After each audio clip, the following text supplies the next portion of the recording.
사도행전 13장 2절 3절, 15장 40절 41절, 18장 22절 23절 말씀 같이 봅니다. 우리 한번 같이 봉독할까요? 시작. 그들이 주께 예배를 드리며 금식하고 있을 때 성령께서 그들에게 너희는 바나바와 사울을 따로 세워 내가 그들에게 맡긴 일을 하게 하라 라고 말씀하셨습니다. 그래서 그들은 금식하며 기도한 후 바나바와 사울에게 손을 얹고 그들을 보냈습니다. 40절 41절 시작. 바울은 신라를 선택해 주의 은혜를 간구하는 형제들의 환송을 받으면서 안디옥을 떠났습니다. 바울은 시리아와 길리기아를 거쳐가면서 교회들을 강건케 했습니다. 18장 22절 23절 시작.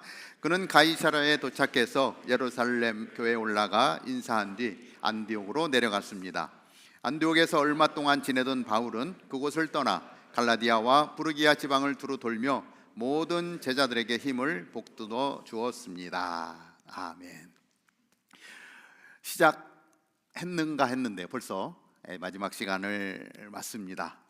우리는 30일 동안 개인과 그리고 우리가 속해 있는 가정, 그리고 우리가 속해 있는 우리 교회 공동체를 통해서 어떻게 선교할 것인가를 깊이 생각해 보는 시간을 가졌습니다. 선교 기금 마련을 위해서 부모님께 편지 쓰기 많은 분들이 또 동참해 주셨고, 여러분들이 쓴 그 편지 이제 선교부로 보내주시면 또 한국으로 우리 타주로 우편을 발송을 해서 부모님 어머니날, 아버지날, 어버이날에 부모님들이 그 편지를 받을 수 있도록 우리 선교부에서 하게 될 것입니다. 그리고 이제 선교 기금 마련을 위한 게임 프로젝트. 저는 스타크래프트 이후에 어떤 게임이 있는지 잘 모르는데 우리 형제 자매님들 게임 좋아하시는 분들 너무 재밌는 게임이라고 해서 우리 선교부에서 준비하고 있는데 보니까 목표치의 한 반밖에 안 됐더라고요. 그저 단순히 게임이 아니고 선교 기금 마련을 위한 것이기 때문에 여러분들이 신청하고 동참해서 게임도 즐기고 또 선교 기금을 통해서 선교를 이룰 수 있는 그러한 시간이 되기를 바랍니다. 그러니까 선교 헌금한다 이런 마음으로 여러분들이 동참하고, 또 얘기를 들어보니까 어떤 분들은 나는 실력이 없는데 우리 교회에 미국 랭킹에 드는 선수가 있다고 그래요. 그런 분들하고 어떻게 게임을 하겠는가 이런 마음 때문에 신청을 꺼려한다 이런 얘기도 들었어요. 그런데 이것이 게임을 통해서 정말 어떤 승부욕을 가지고 하는 것보다는 같이 교제하고 그리고 선교를 돕는 그러한 프로젝트이기 때문에 여러분들 좀 그 게임 아시는 분들은 또 신청하셔서 같이 할 수 있게 되기를 바랍니다. 우리는 오늘 공동체 30일을 마치지만 이 프로젝트를 마치는 것으로 끝나는 것이 아니라 이제 우리가 그동안 나눈 내용들, 훈련받은 내용들을 통해서 어떻게 선교를 도울 것인가, 어떻게 복음을 현장 가운데로 흘려보낼 것인가, 그러면서 우리가 하나님 앞에 시간을 드리고 그 마음을 품고 나아갈 때 하나님이 우리 가운데 어떻게 역사하시는가를 체험하고 경험하며 하나님의 나라가 이루어지는 것, 확장되어지는 것들을 우리가 볼 수 있게 되기를 바라고 그 일을 통해서 하나님께 영광 올려드릴 수 있게 되기를 바랍니다. 우리 다운타운 캠퍼스가 선교를 품고 나아가는 그러한 교회, 그저 우리끼리만이 아니라 하나님이 우리에게 주신 명령을 지켜 행하는 교회, 그래서 하나님의 기쁨이 되는 교회가 되기를 바랍니다. 자, 오늘은 지금까지 했던 내용들의 종합적인 면이라고 보면 되겠습니다. 하나님이 사도 바울을 통해서 어떻게 복음을 흘려보냈고 그렇게 세워진 교회들이 어떻게 부흥해 갔으며 하나님의 나라를 이 땅 가운데 세우는 일에 쓰임 받았는지를 우리는 말씀 가운데 살펴보게 됩니다. 자, 예루살렘 교회가 이제 핍박이 올 때에 특별히 처음으로 세워진 7 집사 중에 하나인 스데반 집사님이 복음을 전하다가 돌에 맞아 순교하면서 가속적인 핍박이 일어나게 되어지죠. 그 핍박 때문에 많은 사람들이 사방으로 뿔뿔이 다 흩어지게 되었는데 핍박 때문에 흩어질 수밖에 없었고, 그러나 그 핍박 때문에 다른 지방으로 간 사람들이 내가 가 있는 그곳에서도 계속해서 하나님의 사람으로, 복음을 품은 사람으로, 복음을 전하는 사람으로 살아가게 되었죠. 그래서 그들이 가는 곳곳마다 교회가 생겨나게 되어지죠. 그 중에 가장 대표적인 교회가 안디옥 교회라고 하는 것입니다. 그 안디옥 교회에, 안디옥이라고 하는 이 이스라엘을 벗어난 이 안디옥에 교회가 세워졌다라고 하는 소식을 듣고 메인 예루살렘 교회에서 하나님의 사람을 보냅니다. 그리고 가장 성경을 잘 알고 잘 가르쳐 줄 수 있는 바나바를 파송하게 되어지는 것이죠. 그 내용이 11장 22절에 기록을 하고 있는데, 자, 이 소식이 어떤 소식이죠? 안디옥에도 교회가 세워졌다라고 하는 소식입니다. 이 소식이 예루살렘에 있는 교회에 전해지자 그들은 바나바를 안디옥으로 보냈습니다. 성경 선생님을 보낸 겁니다.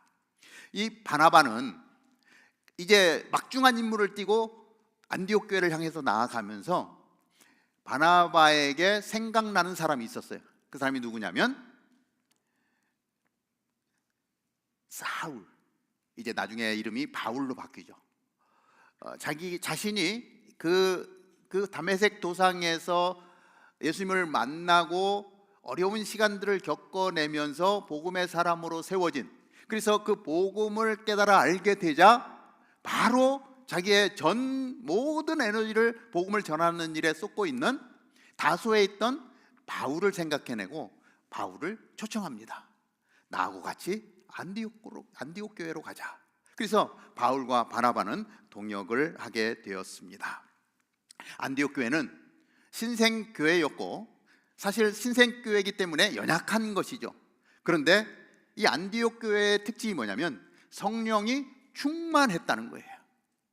성령이 역사하는 교회였다라고 하는 것입니다. 그래서 같이 예배를 드리는 중에 때마침 금식하며 하나님의 뜻을 묻고 있을 때에 성령께서 안디옥 교회에 말씀하십니다. 뭐냐면 바나바와 바울을 따로 세워서 내가 그들에게 맡긴 일을 하게 하라는 성령님의 음성이었습니다. 성령의 음성에 민감한 사람들은 성령의 음성을 듣게 되어지죠.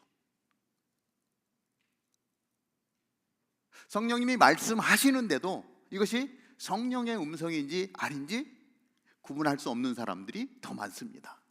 그러나 성령에 민감한 사람은 말씀을 통해서 또 사람들을 통해서 역사하시는 성령님의 음성이 들려지게 되는 것이죠. 성령 충만했던 안디옥 교회는 그렇게 성령의 음성을 듣고 두 사람에게 안수하며 그들을 파송합니다. 지난주에 바텔 캠퍼스에서 저희들이 이제 바텔 캠퍼스, 벨브 캠퍼스, 다운타운 캠퍼스 세 개 캠퍼스가 있는데 저희 메인 캠퍼스에서 선교사 파송식이 있었습니다. 이번에 파송한 선교사님은 누구냐면 디에고 로페스 선교사님, 남자분은 파라과이 사람입니다. 그리고 그의 아내 되시는 김지하 선교사님, 이 선교사님은 파라과이 2세예요. 한인 2세. 그래서 그곳에서 이렇게 신학교에서 한국어 통역을 해주다가 두 분이 만나게 됐어요. 그래서 결혼을 하고 사랑하는 자녀들이, 딸과 아들이 있습니다. 저들을 형제교회에서 품고 선교사로 파송하면서 이제 파라과이, 남미급 파라과이 땅에 계속해서 복음이 전해지고 교회를 세우는 일에 헌신하는 저 두 분과 함께 저희 교회가 동역을 하게 될 것입니다. 사실은 저희는 이 남미 쪽에는 저희들이 선교사를 잘 파송하지 않았어요. 왜냐하면 뭐 LA나 이런 쪽에서 굉장히 많은 교회들이 이 남미 쪽에 선교를 하기 때문에 저희는 이게 동남아시아 쪽, 우리 한국이 있는 쪽으로 많이 선교사를 파송했는데 최근 들어서 우리 박성철 선교사님 파송을 남미 쪽에 했고 두 번째로 로페스 선교사님을 파송하게 되었는데 현지인, 한국 사람이 아닌 현지인을 선교사로 파송하는 케이스는 첫 번째인 것 같아요. 중국에 세 분의 선교사님이 계신데 그분들은 조선족이에요. 그러니까 사실은 이 한민족의 피가 흐르고 있던 사람이라고 볼 수 있겠죠. 그런데 실질적으로 이렇게 외국인을 파송한 케이스는 처음인데, 이렇게 실질적으로 이것에 사역을 하고 있는 선교사님을 파송하다 보니까 굉장히 이점이 많더라고요. 선교사를 파송하면 언어 공부 한 2, 3년 해야 되죠. 문화도 익혀야 되죠. 비자도 해결해야 되죠. 이런 많은 문제거리가 있는데 현지인을 파송하니까 그런 문제가 한 번에 다 해결이 돼버리는 거예요. 언어 문제 해결되어지죠. 비자 문제 해결되어지죠. 교육받는 거 다 해결되어지죠. 그냥 바로 복음을 전하는 일에 협력할 수 있는, 그래서 앞으로 선교 정책도 많이 좀 바뀌어야 되지 않겠는가, 이런 생각을 해보게 됩니다. 자, 안디옥 교회가 가장 복음의 영향력이 있던 이 바나바와 바울을 따로 세워 금식하고 안수해서 선교사로 파송을 합니다. 선교 30일 동안에 계속해서 우리는 이 선교의 역사, 바울의 선교 여행을 살펴보았는데, 다시 한번 점검하는 의미로 우리가 한번 더 살펴보면, 이 파송받은 바울과 바나바가 소아시아 지역, 그러니까 지금으로 치면 이제 튀르키예 안쪽에 약간 남동쪽에 해당하는 이쪽 소아시아 지역, 지금 우리가 알고 있는 아시아하고는 좀 다르죠. 이 아시아 지역에 복음을 전하기로 했습니다. 그래서 지금 화면에 나오는 장면이 1차 바울의 전도 여행이죠. 근데 1차 전도 여행 이런 거는 이제 후대에 우리가 정한 거예요. 우리가 바울이 이렇게 움직였는데, 이걸 1차라고 하자, 이건 2차라고 하자, 이건 3차라고 하자. 바울이 이 바나바와 복음을 전할 때는 그런 개념이 없이 그냥 하나님이 시키는 대로 선교를 막 해 나갔겠죠. 자, 그런데 모든 선교의 중심은 안디옥 교회였습니다. 안디옥 교회에서 출발해서 복음이 필요한 곳을 돌고 다시 안디옥 교회로 돌아오고, 다시 안디옥 교회에서 2차 선교 여행을 가고 돌아오고, 다시 가서 안디옥 교회로 돌아오는 이 구분을 1차, 2차, 3차라고 저희들이 구분하는 것입니다. 잘 알다시피 두 번째 2차 선교 여행은 사도 바울이 에베소 지역을 포함한 아시아 지역에 좀 더 복음을 전하기로 했었습니다. 마음을 먹었죠. 지도를 한번 볼까요? 그런데 성령께서 막으시죠. 지난주에 우리가 함께 나눴던 내용인데, 성령께서 그 터키의 중간 피시디아 안디옥 쪽, 그 다음에 에베소 지역 쪽에 복음을 전하려고 하는 사도 바울의 마음을 닫고 유럽으로 건너가서 네아폴리를 지나서 빌립보 교회를 세우는 그 일, 그리고 데살로니가, 베레아, 아덴, 아테네죠, 고린도까지 겐그리아를 돌아서 계속해서 복음을 전하며 돌아오는 복음의 여정이 바울의 2차 전도 여행이 되어지는 것이죠. 계속해서 기회가 주어지는 대로 사도 바울은, 또 복음을 품은 사람들은 그렇게 복음을 전하기 위하여 여행을 떠납니다. 자, 3차 선교 여행이 있습니다. 3차 선교 여행은 1차와 2차 그리고 3차를 가는 것이 아니라 1차 선교 여행과 2차 선교 여행으로 다니면서 복음을 전할 때 세워졌던 교회들이 있습니다. 그래서 에베소 지역에 7개의 교회가 있죠. 그러한 교회들 계속 돌아다니면서 어떠한 일을 했냐면, 아직 연약한 교회, 생긴 지가 얼마 안 돼서 어려움이 있는 교회들을 다니면서 복음을 다시 확고하게, 그리고 이단의 세력들이 들어오면서 혼란을 주는 이러한 과정들 속에 다시금 복음의 가장 핵심적인 내용들을 다루면서 더 이상 그런 잘못된 것들에 의해서 흔들리지 않도록 교회를 견고하게 하는 그 일을 계속 했습니다. 이것을 3차 선교 여행이라고 이야기를 합니다. 그리고 나중에 물론 이제 4차로 로마까지 가면서 복음을 전하게 되어지죠. 오늘은 3차까지만 저희들이 살펴보게 되는데, 그렇게 전해진 복음은 어떻게 되었죠? 우리가 오늘 이곳에 앉아 있는 이유예요.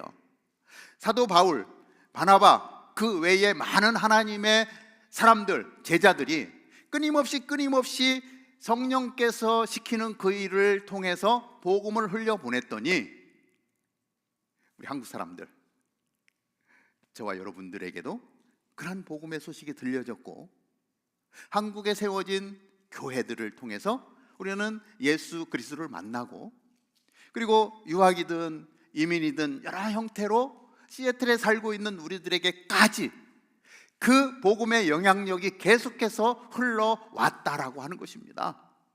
그러니까 우리가 오늘 신앙생활을 하면서, 찬양을 하면서, 예배를 드리면서 감사한 것은 이 바울과 바나바의 이 헌신의 사랑이 오늘 우리에게까지 흘러왔다라고 하는 이 엄청난 사실, 너무 감사하죠. 그리고 성령은 오늘 우리에게 말씀하시는 거예요. 너희들이 그 복음을 받았느냐? 그러면 너희들도 그 복음을 흘려보내는 삶을 살아야 되지 않겠느냐라고 하는 것이 성령의 음성이고, 그리고 우리는 그 음성을 받아들고 하나님 원하시면 복음이 필요한 곳을 향해서 나아가겠습니다. 그래서 우리는 계속해서 아울리치로, 또 국내 코딩 선교로, 의료 선교로, 사랑을 베푸는 도구로, 그리고 결국 그 안에 복음을 담아서 열방을 향하여 나아가고 있는 것 아닙니까? 어떤 분들은 이야기합니다. 그냥 우리 교회 좋은데 우리끼리 잘 예배 드리고 잘 지내면 되지 않습니까? 굳이 꼭 선교를 가야 됩니까? 이런 마음 얼마든지 있을 수 있죠. 그러나 하나님이 계속해서 반복적으로 우리에게 말씀하시는 건 뭐예요? 너희가 복음을 품었으면 그 복음을 흘려보내는 축복의 통로가 되어야 되지 않겠느냐라고 말씀하는 거예요. 이것이 우리에게 주신 대사명, 예수님의 마지막 유언, 여러분들이 외우고 있는 마태복음 28장 19절 20절 아닙니까? 자, 외우시는 분들은 눈을 감고 하시고, 아직 못 외우신 분들은 화면을 보시고 큰 소리로 한번 같이 19절 20절 같이 보도록 합니다. 시작. 그러므로 너희는 가서 모든 민족을 제자로 삼아 아버지와 아들과 성령의 이름으로 세례를 주고 내가 너희에게 명령한 모든 것을 그들에게 가르쳐 지키게 하라. 보라, 내가 세상 끝날까지 너희와 항상 함께 있을 것이다. 이것이 오늘 우리에게 주시는 주님의 명령이에요. 오늘 7명의 지체가 오늘 입교와 세례식을 했습니다. 앞으로도 계속해서 아버지와 아들과 성령의 이름으로, 성부와 성자와 성령의 이름으로 세례를 베풀 것입니다. 예수 그리스도가 나의 구주라고 고백하는 모든 사람에게 우리는 세례를 베풀 것입니다. 그리고 그들을 제자로 세우고, 그 다음에 하는 것이 있습니다. 무엇이죠? 그리고 우리에게 주신 은혜로 말미암아 교회를 세우는 것. 선교 30일을 선포하고 주제가 교회를 세우는 교회입니다. 각 캠퍼스별로 각자 목표를 정하고 그것을 이루기 위해서 지금 함께 달려가고 있습니다.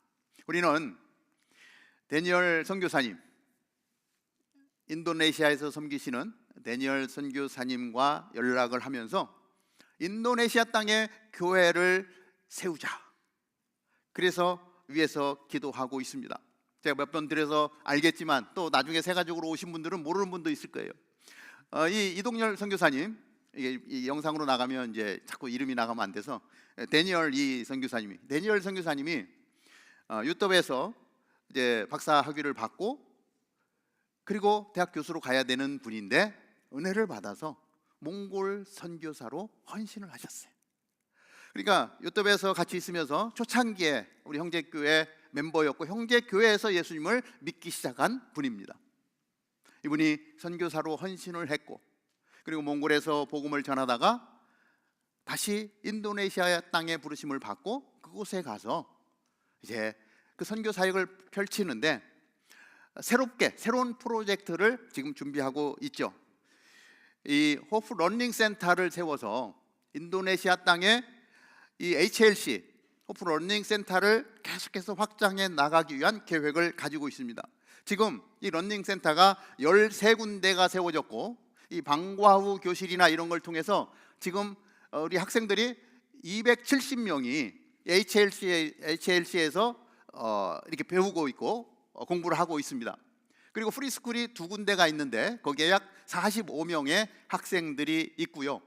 앞으로 계속해서 9군데의 HLC를 더 세울 계획을 가지고 있습니다. 그러한 와중에 이 HLC를 통해서 이제 좀 더 자리가 잡혀지고 확정이 되어지면 그곳에 교회를 세우겠다라고 하는 것이 우리 선교사님의 계획입니다. 그래서 우리 선교사님이 교회를 세우는 목표를 세우고 가고 있는데, 그러면 우리 다운타운 캠퍼스가 우리 선교사님과 동역하며 그 교회를 세우는 일에 함께하고 싶다. 왜냐하면 우리 이동열 선교사님이 아델포스 출신이나 마찬가지인 거예요. 아델포스가 채 세워지기 전에 이미 유럽에서 공부할 때 저들과 같이 신앙생활하면서, 그러니까 결국 아델포스 출신이고 다운타운 캠퍼스의 우리 조상님이라고 할 수 있는 선교사님, 그분과 함께 교회를 세우는 이 꿈이 얼마나 기쁘고 감사한지 모릅니다. 그래서 정말 우리 그 땅을 비전 출입으로 가서 그 땅을 밟고 그 상황을 보고, 다는 아니지만 HLC 갈 수 있는 그 지역들을 밟아보면서 정말 교회가 필요한 곳이 있다면 우리의 마음을 모아서 그곳에 교회를 세워보기로 하는 것입니다.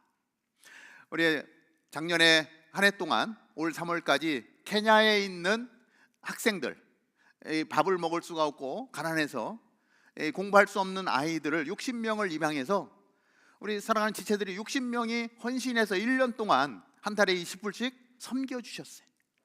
그 아이들이 공부도 할 수도 없었고 하루에 한 끼밖에 못 먹는 아이들이 한 끼를 더 먹을 수 있고 공부할 수 있는 길이 열렸습니다. 1년 동안 섬겨주시고 기도해 주신 여러분께 감사를 드리고요, 우리의 사랑과 우리의 헌신이 60명의 학생을 살리는, 60명의 학생들에게 꿈을 주는 그러한 시간이었던 거예요. 이제 바텔에서 그걸 테이크오버 해가지고 매칭을 시켜서 이미 60명 한순간에 다 매치가 됐어요. 이제 바텔로 다 이관을 해드리고 우리는 다시 시작하는 겁니다.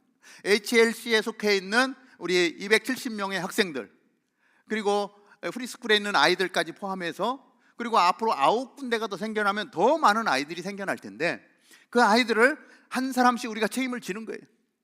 정말 하나님이 그 마음을 허락해 주시면 그 한 영혼 내가 1년 동안 20불씩 섬기겠습니다. 그래서 한 영혼을 살려내겠습니다. 그 영혼에게 복음이 흘러 들어가는 축복의 통로로 내가 헌신하겠습니다라고 한다면, 여러분들이 신청해 주시면요, 그 학생을 매치해서 세우고 그 교회가 세워지기까지 계속해서 같은 마음으로 기도하며 나아가면 하나님이 우리 가운데 역사하실 거라고 하는 것이죠. 우리 선교부에서 이제 이걸 지금 준비하고 있습니다.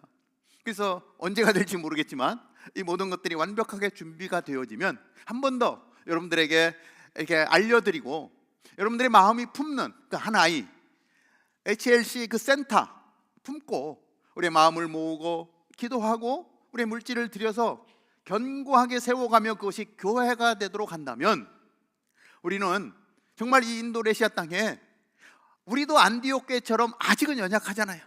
그냥 우리 청년들만 있다 보니까 아직은 우리도 미완성인 것 같아요. 그럼에도 불구하고 하나님, 우리가 완성이 되었느냐, 커다란 교회가 되었느냐, 재정이 단단하냐, 이런 것 보지 않으시고 복음이 들어간 사람에게 너희들에게 주신 명령이 뭐냐면 모든 민족으로 제자를 삼아라. 근데 왜냐하면 그곳에 내가 헌신하면 성령께서 우리와 함께 하시겠다는 거예요. 네가 하는 것이 아니라 내가 할 텐데 내가 너를 쓰겠다라고 하는 것이죠.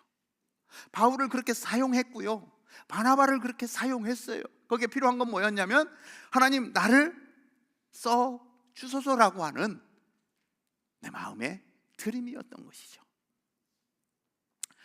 뭐 앞으로 어떻게 될지 모릅니다. 그러나 확신하는 것은 분명하게 인도네시아 땅에 세워질 교회의 모습, 그리고 그곳에서 먼 훗날 우리와 같이 찬양하며 예배하며 하나님의 말씀 가운데 정말 하나님 앞에 영광 올려드리는 거룩한 하나님의 사람들이 그 교회를 가득 채우게 될 줄로 믿습니다.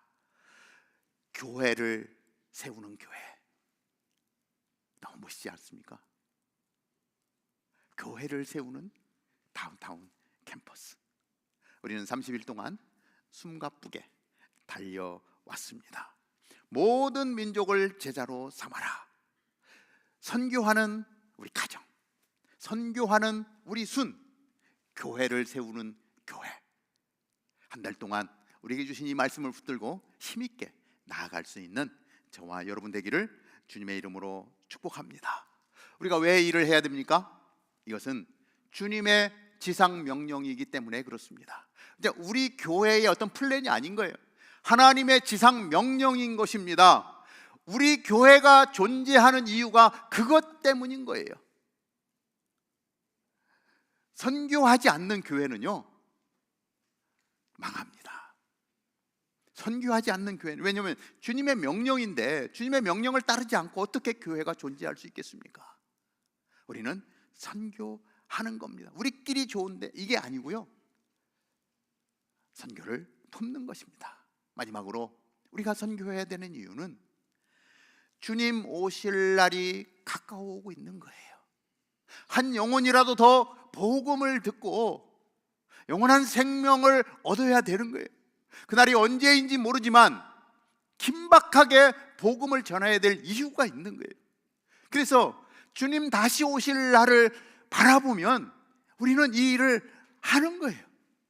그리고 주님 오셨을 때 우리 연약한 교회였지만 주님 우리 최선을 다해서 교회를 세웠습니다. 그 한 영혼을 하나님 복음으로 영원한 생명을 얻게 하는 일에 우리를 사용해 주셔서 감사합니다. 그렇게 하나님 앞에 드릴 수 있는 다운타운 캠퍼스 저와 여러분이 되기를 바랍니다. 이제 한 주간 동안 내일부터 고난주간이죠. 특별 새벽 기도회를 갖게 됩니다.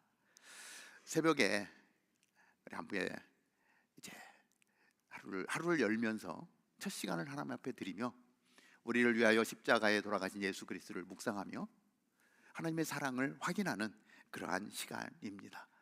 다 같이 할 수가 없어요. 아데롤이 너무 작아서 다른 곳을 좀 찾아보려고 했는데 이렇게 잘 되는 듯 하다가 어저께 안 된다고 연락이 왔어요. 그래서 할 수 없이 우리 아델포스 홀에서 기존에 하던 대로 새벽 기도를 하게 될 테인데, 여러분들 또 새벽에 오시는데 다 오면 들어갈 수가 없어서 이 시니어 순장님이 계시고 거기에 이렇게 순위 한 4개 5개씩 연결되어 있는데 월요일부터 시니어 순별로 날짜를 정했어요. 그래서 뭐 매일 참석하실 분은 괜찮습니다. 매일 오셔도 되고요. 난 매일 참석하기 어려워 그러면 여러분들 우리 시니어 순장하고 정해진 날짜, 다른 날은 몰라도 이날만큼은 참석하리라. 그래서 같이 또 이렇게 하나님 마음 주시는 분들은 금식하며 정말 하나님 앞에 나아가는 귀한 예배의 시간이 되기를 바랍니다. 이 공동체 30일을 주신 하나님께 우리 영광의 박수 한번 올려드리기 바랍니다.